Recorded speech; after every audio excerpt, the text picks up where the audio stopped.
Now our topic is imbibition. अभी मैं आपको दो टॉपिक पढ़ाऊंगा, अभी एक ही हो पाएगा, फिर कल ले लेंगे। Imbibition and plasmolysis. देखिए, इम्बाइबिशन और प्लाज्मोलाइसिस का हमारे डेली लाइफ में बहुत यूज है। अभी आपको दिखाता हूँ कैसे। What is imbibition? देखो, imbibition is a special type of diffusion, not osmosis, diffusion. मगर यहाँ इसको मैं स्पेशल टाइप का डिफ्यूजन क्यों बोल रहा हूँ?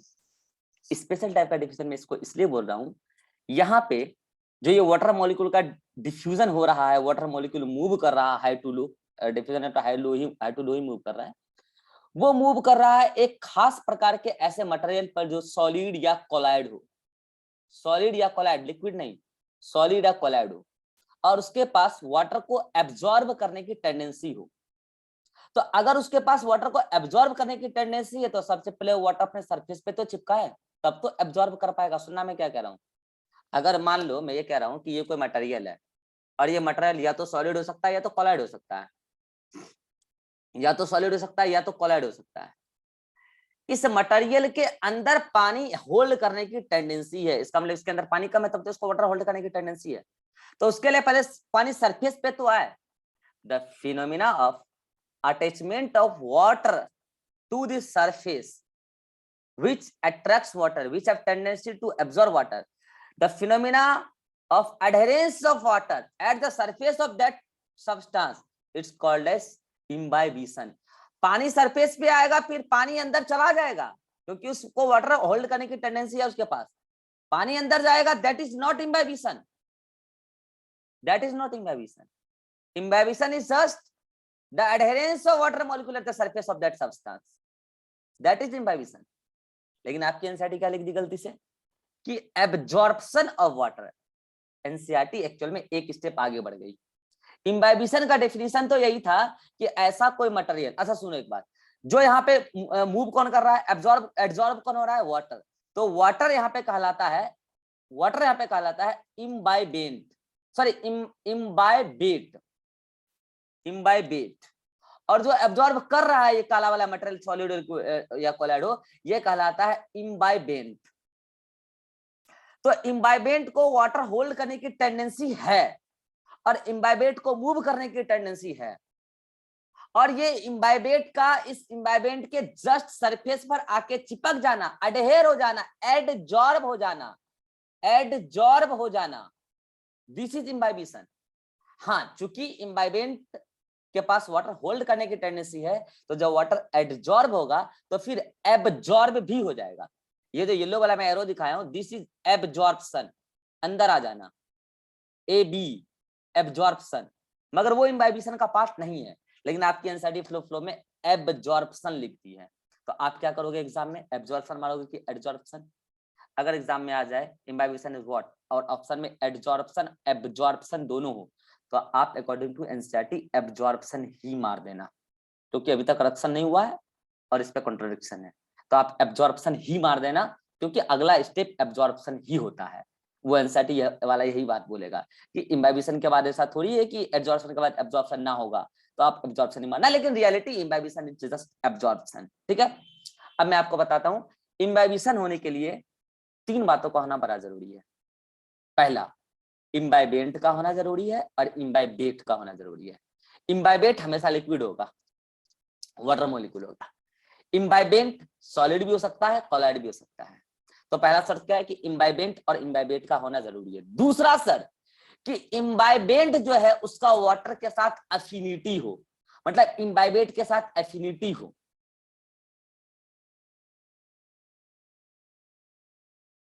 हाँ जी, आज मेरा ये 5 GB खत्म हो गया डाटा, दिन भर क्लास ही ले रहे हैं आपका।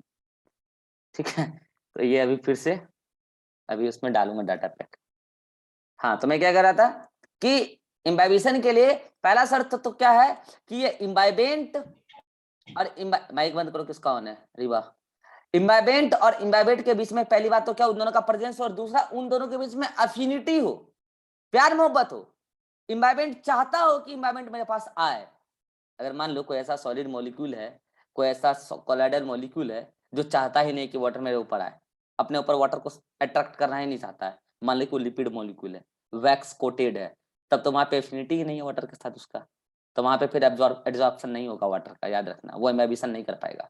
तो पहला कंडीशन कि इम्बाइबेंट और इम्बाइबेट का होना जरूरी है, दूसरा कंडीशन उन दोनों के बीच में अफिनिटी का होना जरूरी है, और तीसरा केवल इंफिनिटी होने से काम नहीं बनेगा, इसके साथ इसका इम्बाइबेट के साथ बहुत प्यार मोहब्बत है, लेकिन इसके पास जगह ही खाली नहीं है, ऑलरेडी वाटर है वहां पे, तब फिर काय का वाटर हम मूव करेगा भाई।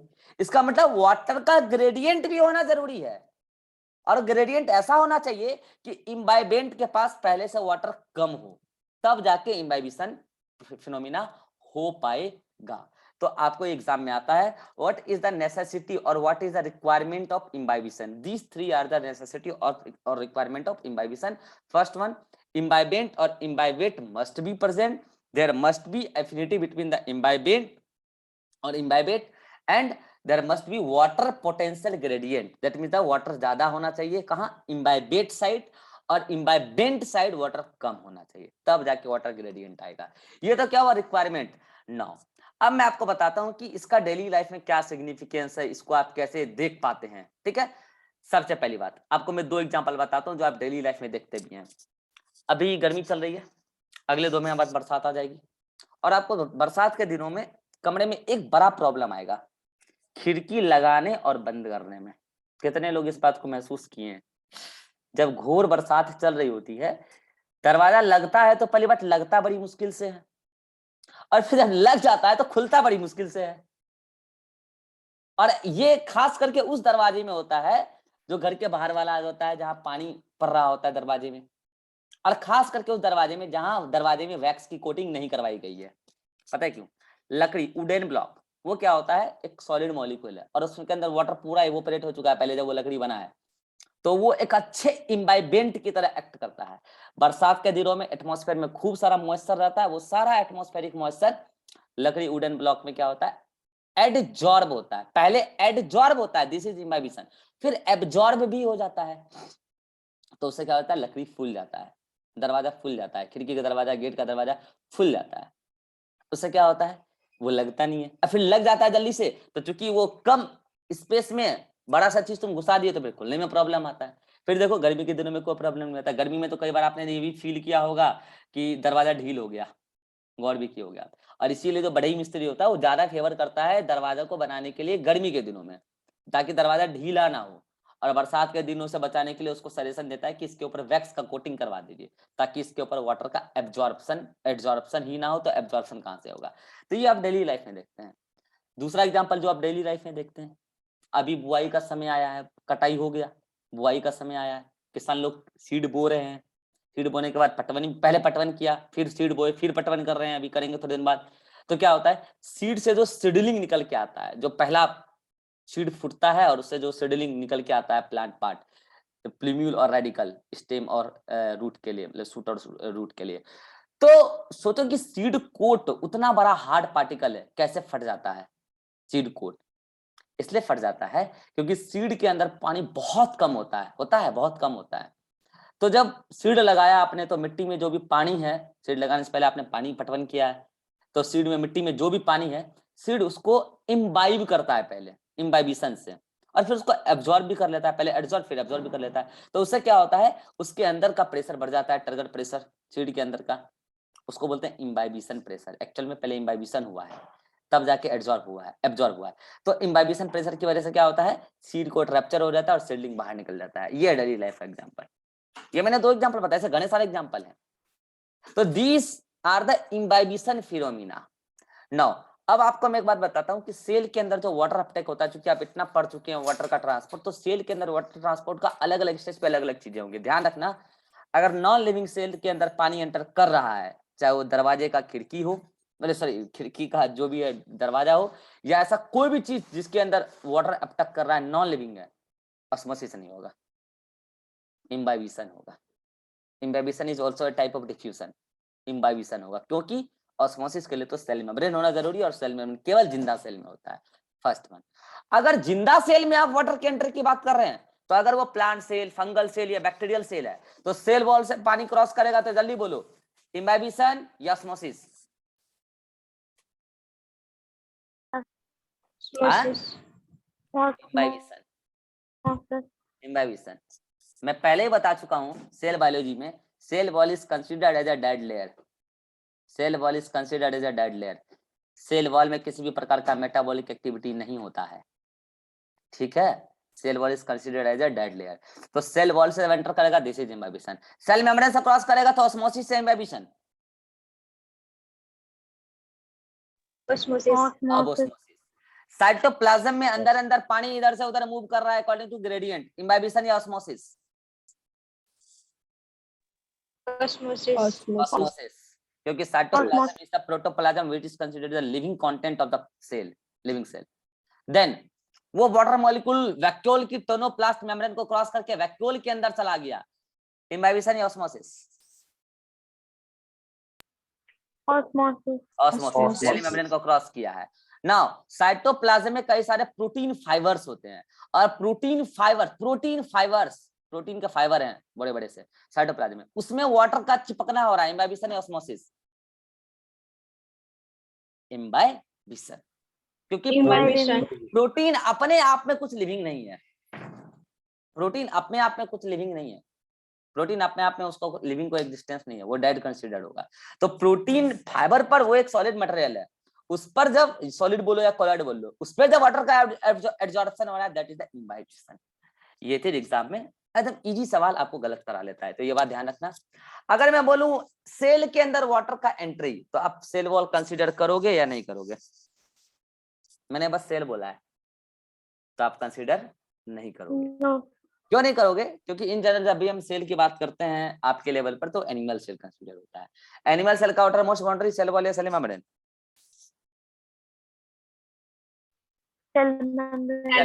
वाटर की एंट्री इम्बाइबिशन या ऑस्मोसिस? तो वाटर की एंट्री इम्बाइबिशन या ऑस्मोसिस? तो ये बात आपको मैंने आप लिख दिया है। Now what is the effect of imbibition? Imbibition का क्या प्रभाव है? तो समझना ध्यान से, बहुत तगड़ा प्रभाव है। अभी मैंने आपको बताया जैसे जैसे इम्बाइबेंट के अंदर इम्बाइबिशन हो रहा है, वाटर एंटर कर रहा है, पहले एब्जॉर्ब हो रहा है, फिर एब्जॉर्ब भी हो रहा है, तो तेजी गति से इम्बाइबेंट फूलता है, स्वेलअप होता है। इसका भी मैं आपको सिग्निफिकेंस भी बताऊंगा, ये मैं इफेक्ट बता रहा हूँ, पहले इफेक्ट देखो, प्रभाव क्या क्या है। इम्बाइबेंट फूलता है, इसके साथ इम्बाइबेंट के अंदर एक ह्यूज प्रेशर जनरेट होता है, फूलने की वजह से एक तगड़ा प्रेशर लगता है अंदर से, that pressure is called imbibition pressure. और पता है क्योंकि वाटर अच्छे खासे स्पीड से इम्बाइबेंट के अंदर एंटर कर रहा है, and so that the kinetic energy of water molecule is converted into heat energy, and that is called as heat of hydration. Water का काइनेटिक एनर्जी हीट एनर्जी में कन्वर्ट हो रहा है, हीट ऑफ हाइड्रेशन। ये तीन effect है imbibition का, imbibant का फूलना, इम्बाइबेंट के अंदर इम्बाइबिशन प्रेशर का जनरेट होना, और हीट ऑफ हाइड्रेशन का रिलीज होना, ये तीन इफेक्ट है। अब मैं आपको इसका सिग्निफिकेंस बताता हूँ। पहला सिग्निफिकेंस तो मैं आपको बता चुका हूँ, अभी किसानों ने खेतों में बुआई कर डाली है, अभी सीडलिंग बाहर निकल भी गए, मेरे बगल वाले खेत में तो निकल गया, ठीक है, सीडलिंग निकल गया, ये सब इम्बाइबिशन की वजह से हो पाया है, क्योंकि seed coat is non living. पहले हुआ इम्बाइबिशन, सीड में पानी बहुत कम था, seed coat is non living part, imbibition हुआ, पानी अंदर गया, और पानी अंदर गया तो अंदर एक पहले तो स्वेलअप हुआ सीड का, फिर जाके अंदर एक इम्बाइबिशन प्रेशर जनरेट हुआ और सीड कोट फट गया, सीडलिंग बाहर आ गई। इवन सीडलिंग का बाहर आने का बावजूद अभी भी अब जो उसका बाहर आउटर मोस्ट पार्ट है प्लांट सेल का, वो तो सेल वॉल है, तो अंदर पानी जाता जा रहा है, इम्बाइबिशन होता जा रहा है, तो उसके अंदर इम्बाइबिशन प्रेशर जनरेट होता जा रहा है, और उसकी वजह से क्या हो रहा है, वो और अपने आप को फैलाता जा रहा है, और इस तरीके से जो सॉइल के पार्टिकल, हार्ड पार्टिकल है, उसको भी पेनिट्रेट करके सीडलिंग ग्रो कर रहा है। पहला सिग्निफिकेंस इम्बाइबिशन का डेली लाइफ। दूसरा अच्छा एक बात मैं आपको बता दूं, ये जितने भी इम्बाइबेंट हैं, ये सब या तो सॉलिड होता है या तो कोलॉइड होते हैं। अलग अलग इम्बाइबेंट मॉलिक्यूल की अलग अलग वाटर होल्डिंग कैपेसिटी है। जैसे मैं आपको बता दूं, अगार अगार एक जेल होता है, अगार अगार इम्बाइबिशन शो करता है, अगार अगार एक जेल होता है, सबसे ज्यादा वाटर होल्डिंग कैपेसिटी अगार अगार की होती है। अगार अगार क्या होता है मैं आपको बताता हूँ, हालांकि ये सब तो आप लैब वर्क में भी यूज करते हो, मैं डेली लाइफ में बताता हूँ। जो छोटे बच्चे आजकल नहीं होता कि वो मार्केट में गोलियां मिलती है छोटी छोटी सी, स्टार्टिंग में खरीद के लाओगे तो सॉलिड होता है, फिर बच्चे उसको पानी में डुबा देते हैं, फिर वो फूल जाता है बॉल जैसा, फिर एक दूसरे को मारते हैं बच्चे, ठीक है, उसको दाबोगे तो पिचक भी जाता है, वो टूट भी जाता है, जेल टाइप का होता है। तो स्टार्टिंग में जेल नहीं होता है, वो पहले सॉलिड होता है। एक्चुअल में वो अगार अगार का पाउडर से उसको सॉलिड बनाया गया है, ठीक है। उसको बना गया सॉलिड और सुखा दिया गया तो सॉलिड बन गया। और उसको जैसे पानी डालते हैं तो वाटर होल्डिंग कैपेसिटी खूब सारी होती है, तो वो जेल टाइप बन जाता है, फिर बच्चे उसे खेलने लगते हैं। तो उसकी वाटर होल्डिंग कैपेसिटी बहुत ज्यादा है। ये तो मैंने आपको बताया बच्चों को खिलौने के तौर पर उसको आजकल बना लिया गया, अदरवाइज उसका ज्यादा यूज होता है एक्सपेरिमेंट में, ठीक है, लैब वर्क में ज्यादा यूज होता है, ठीक है। अगार अगार का मैं आपको बायोटेक में बताऊंगा। तो अगार अगार का सबसे ज्यादा होल्डिंग कैपेसिटी होता है, वाटर होल्डिंग कैपेसिटी। उसके बाद होता है पैक्टीन का। पैक्टीन क्या है? लिपिड, प्रोटीन या कार्बोहाइड्रेट? पढ़ा चुका हूँ बायोमोलिकुल में। पैक्टीन क्या है? वाह प्रोटीन। वाह वाह, प्रोटीन। आप तो पढ़े नहीं है पहली बार। Pectin is carbohydrate. तो पैक्टीन पे वो भाई आपको ये नहीं पता है पैक्टीन कार्बोहाइड्रेट, तो फिर क्या है पढ़ रहे हो यार, क्या कर रहे हो? Pectin carbohydrate. तो पैक्टीन वाटर होल्डिंग कैपेसिटी सबसे ज्यादा रखता है, लेकिन अगार अगार से कम रखता है।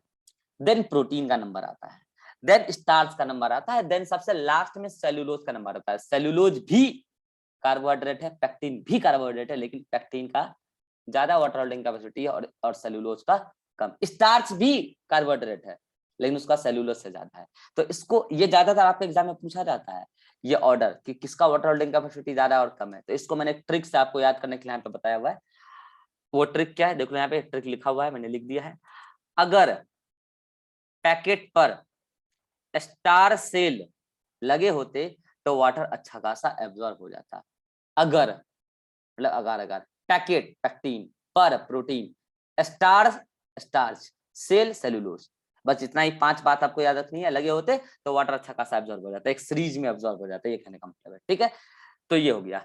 अब मुझे बताओ, अगर आपको ये पहला सिग्निफिकेंस पता चल गया कि सीड के अंदर वाटर का एब्जॉर्प्शन होता है एंड पहले एड्जॉर्प्शन होता है, इम्बिबिशन होता है, तो आप मुझे एक बात बता दो।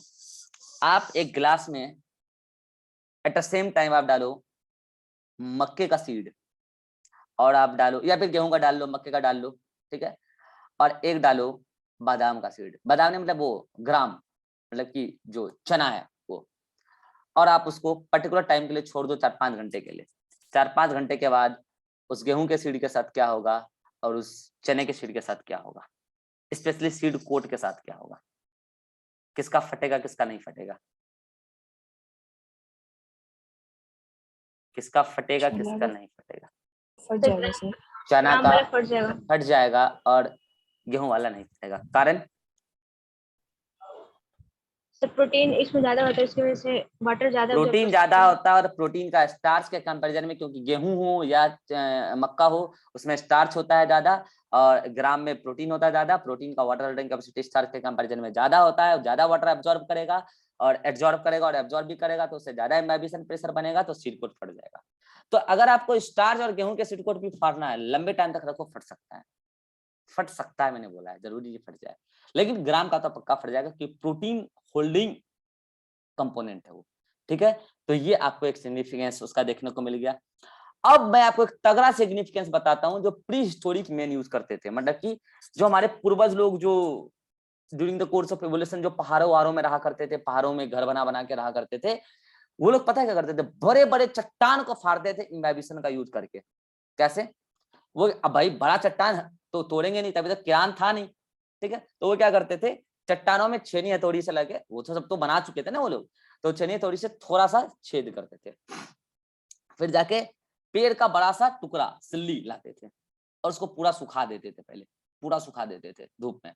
उसके बाद क्या करते थे, जो छेद बनाया पहाड़ों में उसमें उसको हथौड़ी उथौड़ी मार मार के पहले उसको भिगा देते, सुखाने के बाद फिर भिगा देते थे। उसके बाद उसको हथौड़ी मार मार के उस छेद में पूरा सेट कर देते थे और पानी डाल देते थे। अब भाई साहब उस लकड़ी के अंदर जो एब्जॉर्प्शन हुआ, फिर जाके एब्जॉर्प्शन हुआ, तगड़ा इम्बाइबिशन प्रेशर क्रिएट होता था, इतना तगड़ा इम्बाइबिशन प्रेशर क्रिएट होता था, लकड़ी फूलने का कोशिश तो करता था, फूल नहीं पाता था।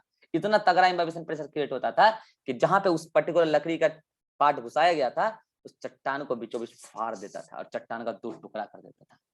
और ये यूज हुआ है इम्बिबिशन प्रेशर का, आज भी करते हैं ये यूज, आज भी करते हैं, लेकिन अब तो खैर साइंस आगे बढ़ गया, किरान वगैरह आ गया, लेकिन अगर कम खर्चे में अगर आपको चट्टान को फाड़ना है, ये यूज आज भी कर सकता है, ठीक है। ये हुआ दूसरा सिग्निफिकेंस इम्बिबिशन फिनोमेना का। तीसरा, सेलीजिनेला का नाम सुना है? सेलीजिनेला, बताते हैं। आपने सुना होगा कि अगर कोई भी ऐसी चीजें आपको ट्रांसपोर्ट करनी है जिसको नमी कंडीशन में ही रखना है, मॉइस्चर कंडीशन में ही रखना है, तो क्या करो, उसके चारों ओर सलीजिनेला का रैपिंग कर दो। जैसे कि मान लो कि किसी मध्य प्रदेश में या किसी पर्टिकुलर, फॉर एग्जांपल बोल रहा हूँ, किसी पर्टिकुलर जगह पे फूल की खेती बहुत होती है और फूल यहाँ से वहां ट्रांसपोर्ट करना, ट्रांसपोर्ट होने में 48 घंटा लगेगा, तो फूल तो सूख सकता है ना, क्योंकि उसका वाटर इवोपरेट हो सकता है। तो काम करो, फूल को जिस पर्टिकुलर चीजों में आपने पैक किया उसके चारों ओर से आप सलीजिनेला का कोटिंग कर दो और सलीजिना पे वाटर छिड़क दो। भाई साहब सलीजिना की वाटर होल्डिंग कैपेसिटी अच्छी खासी होती है, अच्छे लॉन्ग पीरियड टाइम तक वाटर को एब्जॉर्ब करके रखता है by the process of imbibition. और जब वो खुद वाटर को एब्जॉर्ब करके रखेगा तो उसके अंदर का कोई भी अगर फूल वगैरह रखा हुआ, कोई भी ऐसा चीज जिसको आप मॉइस्चर कंडीशन में रखना चाहते हैं, उससे तो इवोपरेशन हो नहीं सकता है, वाटर लॉस हो नहीं सकता है, तो वो सेफ रहेगा। ये सलीजिनेला का यूज भी है। तो याद रहे, सलीजिनेला इतना अच्छा water holding capacity imbibition process से ही दिखा पाता है। ये हुआ तीसरा सिग्निफिकेंस। लास्ट सिग्निफिकेंस याद करो, मैंने जब आपको रूट पढ़ाया था तो एक रूट मैंने आपको पढ़ाया था एरियोलर रूट ऑर्चिड प्लांट में, एपीफाइट्स, ऐसा प्लांट जो प्लांट के ऊपर उगता है, एपीफाइट्स ऑर्चिड प्लांट। और उसके रूट जो होते हैं हैंगिंग रूट्स जो होते हैं, जो एयर में, एरियोलर रूट बोलो उसको प्रॉपरली, जो एयर में फ्लॉट कर रहे होते हैं। याद करो मैंने कहा था आपको, ये एटमॉस्फेरिक मॉइस्चर को एब्जॉर्ब करते हैं, उनके पास एक स्पेशल टिश्यू होता है जिसका नाम है वेलामेंट टिश्यू। और वो वेलामेंट टिश्यू पहले तो एब्जॉर्ब करते हैं एटमॉस्फेरिक मॉइस्चर को, देन उसके बाद एब्जॉर्ब करते हैं। तो ये जो एब्जॉर्प्शन है ये क्या इम्बाइबिशन ही है ना। तो देयर इज 4 इंपॉर्टेंट सिग्निफिकेंस, और भी कई सारे सिग्निफिकेंस हैं, ये तो आपको जरूर याद रखते हैं। कौन कौन से? एक तो सीडलिंग का फटना, और सीडलिंग के फटने से रिलेटेड कौन सा है, वही स्टार्च, मतलब कि एक चना का सीड और एक गेहूं का सीड अगर मैं पानी में डाल दूं तो पर्टिकुलर टाइम में चना का सीड फट जाता है, गेहूं का नहीं फटता है या मक्के का नहीं फटता है। कारण इम्बाइबिशन प्रेशर, प्रोटीन में ज्यादा बनता है, स्टार्च में कम बनता है। दूसरा important significance, pre historic man जो थे चट्टानों को फाड़, आज भी फाड़ते हैं, प्री हिस्टोरिक मैन ज्यादा फाड़ते थे, इम्बाइबिशन प्रेशर को यूज करते हैं। तीसरा सेलिजिनेला का यूज, क्योंकि गुड वाटर होल्डिंग कैपेसिटी दिखाता है by the process of imbibition. चौथा वायलामेंट टिश्यू इम्बाइबिशन प्रोसेस दिखाता है। और भी कई सारे सिग्निफिकेंस है। आज की डेट में जब आप डॉक्टर के पास जाओगे, डॉक्टर साहब मेरा गला अच्छा से काम नहीं करता है, ये वो डॉक्टर बोलेंगे कि देखिए इसका एक ही सिंपल सोल्यूशन है, सुबह उठ के क्या कीजिए, नमक वाले पानी से कुल्ला कीजिए। इसके पीछे क्या कंसेप्ट है, इसके पीछे कंसेप्ट है, नहीं इसके पीछे इम्बाइबिशन का कंसेप्ट नहीं है, सॉरी प्लाज्मोलाइसिस है, मैं कहां से हाथ ला गया, ठीक है कोई नहीं। हाँ, तो ये 4 सिग्निफिकेंस मैं आपको बताया। अब इसके आगे मुझे प्लाज्मोलाइसिस पढ़ाना है, मैं ज्यादा ही हड़बड़ हो रहा हूँ प्लाज्मोलाइसिस पढ़ाने के लिए, लेकिन अभी पढ़ा नहीं पाऊंगा, कल पढ़ाऊंगा, ठीक है। प्लाज्मोलाइसिस भी एक ऐसा इंपॉर्टेंट फिनोमेना है जो हमारे डेली लाइफ में उसका बहुत सारा यूज है। तो ये 4 एग्जांपल, 4 सिग्निफिकेंस आप याद रखेंगे इम्बाइबिशन से related. This is all about imbibition.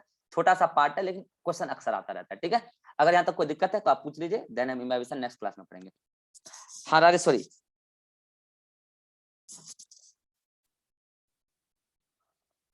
सो गए राजेश्वरी? ये सो गई होगी, 9 बज गया ना, 9 बजे के बजे सो जाती है। हाँ रिभा, नो सर। सृष्टि, नो सर। और ये राजेश्वरी का ये कोई सही आदत नहीं है कि 9 बजा नींद आ गया।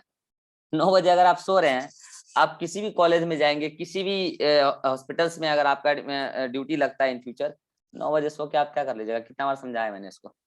चलो होमवर्क ले लो।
Page number